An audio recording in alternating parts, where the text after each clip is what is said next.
Welcome to the H2Know Podcast, where we take you beyond the headlines and into the heart of Hamilton Community Schools. From classroom innovation and career pathways to success stories and community connections, this is your inside look at what makes Hamilton shine. Here's your host, Zach Harig. Hello, Hamilton community. Welcome back into the H2Know Podcast. Another episode with the leader, Dr. Lusk, our superintendent. I'm excited to be on here. I hope you are, because this is a very important topic that many people care about that probably only you could talk about.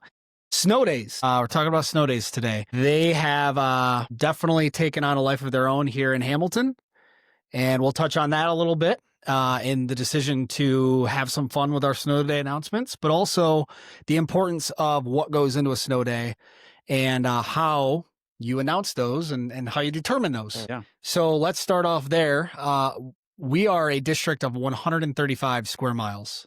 Pretty impossible to go everywhere from Blue Star to Bentheim and the different weather. But how do you try to cover all that ground on a morning where the weather's not so great? Well, I would like to say that it's a team effort. And what I mean by that is I give a lot of credit to Kathy, our transportation director. She does a great job and is bright-eyed, bushy-tailed, up and ready to go early in the morning. So if there's a day where it's going to be a morning call, I mean, we both are kind of early birds. We get up, get a little coffee in the system, and then we take out on the roads, and we actually have our own little defined areas that we go through. And then it's really communicating back and forth. And Kathy knows the roads better than anybody. She's driven a lot of them for a number of years. And so I rely on her expertise as a bus driver and also as a bus driver, parent, admin, the whole 9 yards, in knowing how these roads work. And then I really kind of try to, some may not think this is hard to think like a teenager. I try to put my mentality, go in that mentality there and drive those back roads to kind of see how it is in a car, to see how it would traverse in there. So we do that, and then we really connect, 4:30, 4:45, somewhere in that range, with the decision. We want to make that call by 5 o'clock. That's our real goal. That's my goal, because I try to think of parents need time to make plans. If it's a morning call, 2 drivers for buses are starting to come in, wake up around that time. I don't want to have them come into the office or to get in their bus and then be told to go back. We want to make sure everybody kind of has ample time down there. If it's a night before situation, that could vary. I mean, that could be just on a forecast per se, but it also could be driving around a little bit later that night or before we head home for the day, kind of take some extra paths to kind of see where the roads are at. But also I communicate quite a bit with the superintendent group for Ottawa area. Which involves Saugatuck and then Zealand and everybody to the north of us. So Correct. How do you weigh that, though? Because I think people that live in Allegan County know, and this is not a shot at our road commission or anything, but our roads are a little bit tougher to plow, right? A lot more gravel, and just a lot more quirky roads, like M40 runs diagonal, right? So there's a lot of wind on windier days, where I feel Ottawa County might be a little bit easier to maybe plow or take care of the roads. So how do you navigate that? Allegan County versus Ottawa County? So it is a very tricky thing. And if you've been in the community long enough, or you've been throughout to both sides of Hamilton, you could be everywhere where Blue Star is buried in snow, and you can go out to Sandy or Bentheim and there's not much snow on the ground, or vice versa. That kind of belt kind of comes right through Hamilton. And so there are times where it is tough because you might have it almost seems like 2 different worlds that you're living in. And that's where we got to make the decision on. So there's been a time or two where I've made a call where I've got a question or two on that. I do appreciate the parents' understanding and the students' understanding that it's not an easy call to make on that, but we try to do its best interest for our staff, students, and parents for traversing those roads. Because really, you're really gearing towards that high school driver that's on the roads, and also then that bus that's out there. So there are times that it is tough, but we really try to think, can people get to school safe? Now, that doesn't mean that you don't have to leave a little earlier. And we try to communicate that. I might try to send an email out a little bit earlier. We're going to run school, but please leave a little bit earlier just for planning purposes. As always, just take as much time as you need and add on an extra 5 minutes or so. And that usually we can get there safely. Talk about maybe Blake Harms, who's a buddy of ours, right? He's helped us with some snow day announcements and things. Snow days have really gotten popular. They've always been popular, but especially now. I mean, Mr. Harms will do an Instagram live the night before a potential snow day, and he'll have like 8,000 people tuned in, and it's mind-boggling, right? And they're all teenagers asking Blake to close down the districts, which of course he does not do. But how do you weigh just the trend of snow days, right? And the pressure. Obviously, you are the student's favorite person when you close down school, and you are not very well liked when you don't close down school. So how much fun or stress is that for you? So I will say that truly, I don't feel a lot of stress. I don't, maybe that's right or wrong to say, but I don't, because truly the kids, the parents, everybody, the staff, they might have a little fun with it, poke a little bit of fun. Why didn't we close? That's all good nature and everything. Everybody's been really good about it. So I really do appreciate that. Truly, at the end of the day, it's not an easy decision, but one that has to be made either way. If we close every time it snowed, we'd run out of days, and we're going to school in June and July, and nobody wants to do that. So when we look at that and what Blake does, that he has his following, that tune in all the time, which kudos to Blake on that, and kind of drumming up a little hype for that, and getting kids to pay attention not only to school for the books and the learning and all that stuff, but also having a little fun with it. There's excitement that goes with a snow day. And I think back to when I was a kid, and other parents think back to when they were kids, there's a lot of excitement. You wake up and you had to watch TV, and you had to look at the scroll at the bottom or the phone tree or whatnot. Nowadays, it's social media. And a little bit about social media there. So we try to have a little fun with it, hype it up a little bit. And these things that, if you've seen them and you saw behind the scenes, I think you might laugh a little bit on how quick they're being done, or we kind of put them together and have a little fun with them. And of course, we were talking about the snow day videos. Hamilton Community Schools has some fun with our announcements. It doesn't replace the way we communicate. You still get your early morning phone call, your email. You'll see, on the news, Hamilton's closed, but it's an and, not an or, right? So people can choose to watch our quirky snow day videos. You don't have to if you cringe like some people might. But in all seriousness, why? Where did this idea kind of come from for people that don't know? Oh, geez. Sometimes when you have a little extra free time in the morning, your mind drifts a little bit. You have a little extra coffee sometimes, and you start thinking about having some fun. And I've seen them in the past. Other schools have done things and had a little fun with it. And obviously the one, the basketball game and so on with Aiden, that just kind of had a mind of its own and couldn't be any more unpredicted or planned or anything. It just happened naturally, which was really cool to see and hear and have fun with it. So kudos, Aiden. Hope you're doing well. But along with that, why? I guess maybe why not? Sometimes you got to have a little fun, and if it brings a little attention to our district, that we like to have fun, but also celebrate our kids and our community. Why not? And we've done a couple different things. We've done a couple different timelines with the older ones. We've done it with just kids. We've done the sign. We have a little fun with the district, and it's all in good nature. It's not to do any negative intention or anything, but just have a little fun with it and bring a little spotlight on Hamilton. And I think what people do not see is when you come to me and say, have you ever seen this commercial? And I'm like, I have no idea what you're talking about. I was born in 1996. You might be showing me a commercial from the 1980s. Great decade, by the way. We don't always understand the ideology behind it, right? I was showing you some trends on TikTok and Instagram, and you're like, what is this? So you talk about the different generations and trying to appeal to a little bit of everybody.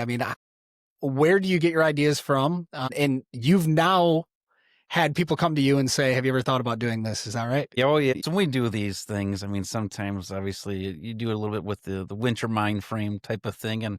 And so with the National Lampoon's Christmas Vacation one, that was a fun one. It's a great movie. I love that movie. And so you have a little fun with that piece on there with the Mean Joe Green commercial. And so that, that was a very popular commercial. A lot of people knew about that in the 70s and 80s. And so we kind of target a little demographic piece on there with the age on doing that and have the kids, Malachi and Maverick, do that. That was awesome. They were great with that. And so we've tried to do a little bit different piece on there. We got a couple in the can right now, ready to go, just in case there's a snow day coming up.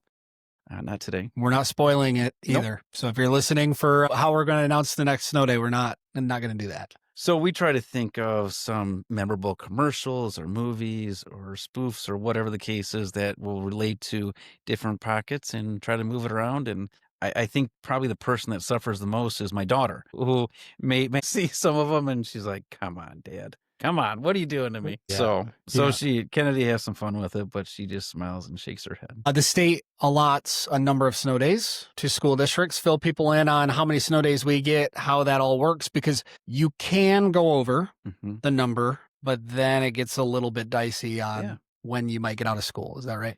Yeah, so anything over 6 is that when you have to ask for forgiveness, for lack of better terms, ask for them to be waived by the state. And so do you want to go over 6? No. Obviously we'd love to have school every day, but Mother Nature has her own opinion sometimes and changes them. We have to call snow day or a severe weather day or ice day or whatever the case is. And so when we have those, anything 6 and under, we're fine. We don't have to talk to the state to get anything waived. Anything over that we do. And so a couple years ago, we added 2 school days, instructional days to our calendar to have 180. Why was that important? Some notice that, some don't.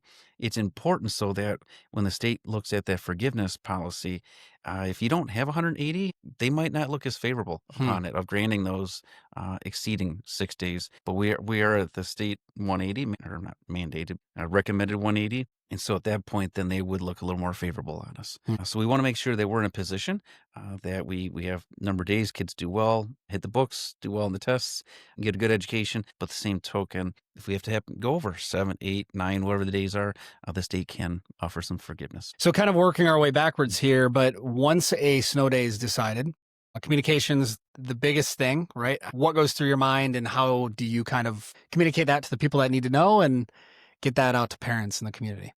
So I can only imagine on some respects, years ago or even 10 years ago, whatever the case is, you got to make a snow day call. What do you do? Soup's driving around or transportation driving around, and then they decide, what do? They make the call. What are we going to do? They got to drive somewhere, get a phone, do the phone tree or whatever the call the station, leave a number or message. Nowadays, technology, it's sometimes our best friend, sometimes it's not our best friend, but in this case, it helps us out a lot where I can actually get to a spot, bring my laptop with me every time I want to go on a drive. And if I need to get a hotspot, I can just turn my phone on, hit the hotspot, and then send out the email right then and do the auto phone or a phone call, email, everything right there from my car. Sometimes in a parking lot of a business or wherever the case is, I can do that pretty easily. And I've done that before. Other times I'll try to get back to the admin building in a time frame. It depends on how far away I am or the road conditions, and then try to get in here so I can get into the computer and go through the same process of making sure the phone call goes out, sending the emails out to the staff, students, and the community, and going through our proper process, and then also logging into the websites for if it's Wood TV 8 or Fox 17 or 13 or whatever the case is. The radio stations, I have my snow day robocall list that I just go right down and fill everything out and get that information as soon as possible. So it does take a few minutes. It could probably take about 10 minutes, 15 minutes or so to make sure everything's put in there as quick as possible, but I try to do as quick as possible. Do you ever have to weigh, a bad day in January? Let's say you're already at 3 days and February and maybe even March and maybe even early April are around the corner. Does that weigh in your mind as far as a bad day in early December compared to a bad day in the middle of January? That's a really great question. As to yes, short answer is yes, is that typically we have our newer drivers that may have got their license just a little bit beforehand or the previous year or whatnot and have not gone through a winter yet or not have much experience in those harsh conditions. So in that earlier time period, if there's some slicker road conditions, we keep that in mind that our drivers, our younger drivers, newer drivers have not gone through that and don't have the experience or practice or knowledge of how to navigate the roads. And so that does factor in the back of my mind as I make that call. Now, does that mean that in December it's a gimme and we just shut them down for no reason? And then in March, it's got to be 3 foot of snow? No, but I will say it does factor in the back of my mind because we do have to make sure we have our kids at the forefront of these decision making. When we talk about these funny snow day videos that we put out on social media, we kind of touched on the why, having fun. What are some of the benefits and some of the buzz that it creates around the district and community in your lens? Well, I'll say a lot of credit goes to you, Zach. So like we talked about, sometimes I might have some harebrained ideas or whatnot, but you make it actually funny and work and make it worthwhile. Like, try to hide the actor a little sometimes on there. The ideas are what make it happen. Sure. Sure. So, what comes out of it is that, yeah, I would say that some people, oh man, Brad, what are you doing? You're having a little fun. I'm like, yeah, you know what? Sometimes you got to have some fun in education. I mean, it's a people driven business. You got to have fun with it. I mean, sometimes education can be so stressful or strenuous or too Mhm. hyper focused. And I think having a little fun, a little levity with it is good. And we work with kids, we work with adults that want to work with kids, and so we want to show them that uh, life can have a little fun with it, and we're still preparing them for purpose for later in life and right now, and growing them into the people they want to become. That's what we want to do. So, yeah, do we get some highlights on that? Yes. Do I think that it has probably? I know it has got some people to pay attention to our district more. And so maybe it might be a little bit of a hook into paying attention to the great things we have going on. And wow, they have some fun, but wow, they actually do have a really good education system. They do have some work-based learning. They do have some career opportunities for after high school. Wow, they do have a lot of dual enrollment opportunities. Or gosh, they got before and after school care for my kids too. Yeah, we have a lot that we offer. And so it really just kind of brings them in a little bit. And so then they give an opportunity to learn more about our district. And I would also like to point out, we have a superintendent who has done wrestling practice, tennis practice a couple of times, not a tennis player, former wrestler, Past my prime. maybe not a wrestler anymore. It also emceed talent shows and things. So there's an element to putting yourself out there, being vulnerable, and being approachable. And like you said, having fun. I mean, I think, like you said, in education, it's a lot of suit and ties, and there's certainly a time and place for that. But I think approachability with the kids, and how many times you walk into a building and I'll be with you and kids are yelling, "Hey, Dr. Lusk," the fact that all kids know who you are is a pretty cool thing. That's the part that I probably miss the most by far, is working, going in the hallway, seeing the kids and just connecting with them and seeing what's going on and getting the latest buzz of the buildings. That's the piece I miss from my being a high school principal to here. So when I can get in there, and if you see me in the hallways, just kind of taking it all in, I miss it. It's great. It's fun. The excitement of being with younger people that have an energy about them. And if it's sports, if it's clubs, if it's the band, if it's drama or singing or whatever the case is, they love it. And everything from the little shavers that I didn't have a lot of experience Yeah. to, they just come up to you and hug your leg or give you a high five or say whatever's on their mind. They're awesome. And that's the piece that in this position I've grown to really appreciate the most, that I had more with high schoolers than you see the elementary and the middle school. They're all fun. I'll put you on the spot. 5 inches of snow on the ground next week. Snow day or no? No, I'm just kidding. I do love it though, because you're going to have people complaining if you do close school. You're going to have people complaining if you don't close school. So have fun with that. Better you than me. Thanks for being on the podcast, and hopefully we answered some questions for parents and community members today on snow days. Hey, thanks for having me on here. I appreciate it as always. A lot of fun. Can't wait for the first snow day video. Again, follow us on Facebook and Instagram, Hamilton Community Schools, where you will see the first snow day video. We're pretty excited for that. When my phone buzzes at about 5 a.m., I get my laptop out and I'm excited to post that stuff. So stay tuned. This guy is up early, so I don't think it's just Kathy. Now you're up. No, on snow days. Yes. Fair enough. Typical days. We'll see. All right. This is the H2Know Podcast. You can follow along anywhere you get your podcasts. Thanks for listening. Have a great day. Go Hawkeyes.